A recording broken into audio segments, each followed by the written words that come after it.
그 백현동 사건은 이제 성남시 백현동에 있는 한국식품연구원이 전주로 이전하게 되면서 그 부지 개발과 관련된 일입니다. 근데 검찰의 공소 사실은 뭐냐면 성남시 도시개발공사가 그 백현동 개발 사업에 참여를 했으면 지분 참여를 했으면 한 200억 정도 수익을 봤을 텐데 성남도시개발공사가 사업 참여를 하지 않아서 200억 정도를 못 벌었으니까 배임이다 이겁니다.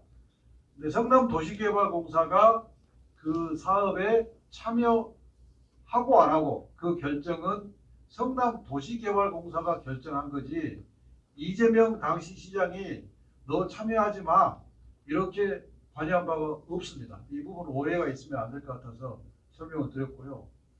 조금 이제 말이 나온 김에 부연 설명을 드리면 이 공소사실이 얼마나 말이 안 되는 거냐면 쉽게 말하면 이렇게 예를 들을 수 있어요.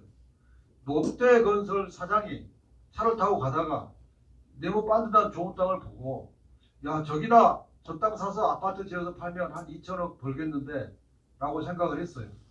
다음날 참모회의를 하던 중에 야 근데 다른 사업도 많으니까 하지 말자 라고 했는데 며칠 있으니까 현대건설 사장이 그 땅을 사가지고 아파트 지어서 2천억을 벌어 먹었어요. 그러면 롯데건설 사장이 2천억 배임입니까? 이게 딱 그 사건이에요. 배임이라고 할 때는 사건 일을 구체적으로 하다가 어떤 구체적인 조건 하에서 제3자한테 이득을 주고 회사한테 손을 끼쳤을 때 배임이 벌어지는 거예요. 사업을 하지도 않았는데 사업을 했으면 돈 벌었을 테니까 사업을 했으면 벌었을 돈 200억이 배임이다. 아니 결과론적으로 얘기해서 그 사업자가 아파트 지어서 팔아도 돈을 벌었지만 그건 결과론적으로 얘기한 거고 그 사업을 했을 때 아파트 값이 갑자기 떨어져가지고 손해날 수도 있고 이득 날 수도 있고 지분 참여를 할 수도 있고 안 할 수도 있는 건데 지분 참여를 했으면 이득이 났을 텐데 안 했으니까 배임이다. 이건 공소사실 자체가 성립될 수가 없는 거예요. 또 하나는 그 땅을 그 사업자가 한국식품연구원에서 제 기업을 한 2,500억 주고 땅을 샀어요. 그래서 이제 성남시에 허가를 받아서 아파트를 지었고 했거든요. 그런데 지분 참여를 10%로 하려면 2,500억이면 250억이잖아요.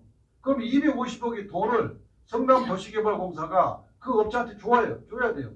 그래야 동업자가 되는 거 아니에요. 10% 동업자가. 그런데 성남도시개발공사의 지방공사법이 어떻게 되냐면 다른 곳에 출자를 할 때는 내 자본금의 10%까지만 할 수밖에 없어요. 250억을 투자를 하려면 내 자본금이 2,500억이 돼야 돼요. 그런데 이 당시 성남도시개발공사는 자본금이 한 360억 정도밖에 안 됐어요. 이 360억도 대장동 사업하려고 돈을 더 넣어가지고 성남시가 자본금을 올려놓은 것이 딱 그 정도였어요. 그러니까 250억 투자하려면 2,500억의 자본금이 있어야 되는데 360억밖에 자본금이 안 됐다고요. 그러니까 투자를 할 수가 없는 거예요. 이 당시 성남도시개발공사는 대장동 개발 한참 하고 있기 때문에 이 백현동 사업에 사업을 할 여력도 없었어, 여력이. 그런데 마치 이재명 시장이 성남도시개발공사가 거기 참여하고 싶은데 하지 마! 라고 시켰다고 지금 공소사실이 그런 식으로 되어 있는 거예요. 그렇기 때문에 백현동 이 사건은 이재명 당시 시장하고 아무 무관하고 이재명 시장이 잘못한 게 전혀 없는데 그걸 가지고 영장을 청구했어요. 그러니까 당연히 판사가 기각하죠.